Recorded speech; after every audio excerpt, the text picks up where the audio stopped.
I did self-fund the business with a couple other people who are friends and family for a couple years. But that's not sustainable, right? Like everybody here should have a paycheck. They should have benefits. They should be able to take care of their families.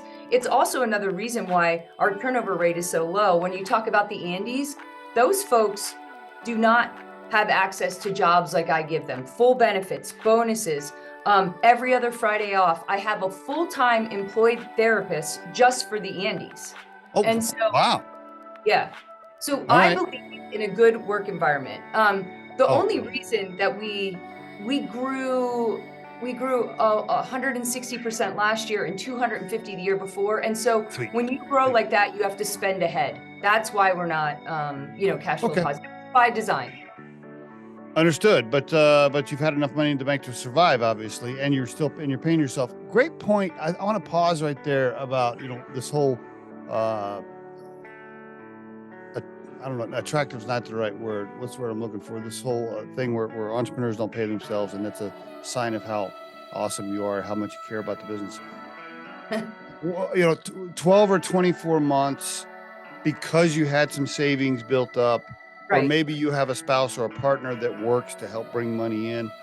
If you want to sacrifice for a year or two and you got some things to be able to do that, I think that's okay. And I did the same thing with Riderflex. My first year at Riderflex, we started a recruiting firm.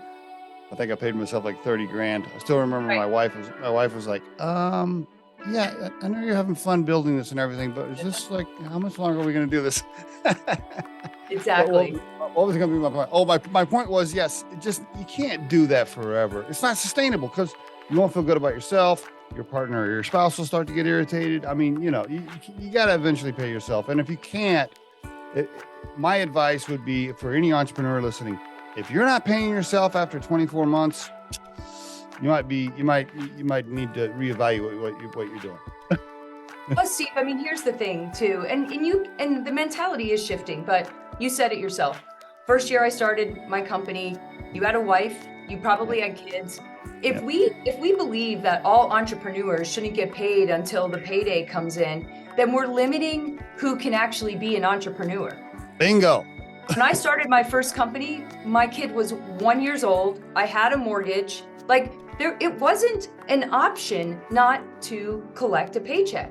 And so if it can only be you graduated from an Ivy League university and you can live in your parents' basement, then we are going to significantly cut off the innovation that could come out of, folks like me and you. With life experience matters. Great stuff. Oh, beautiful, Cindy. Yeah, you're absolutely right. If only trust fund babies can start companies. It's like, come on, man. Oh yeah, great point.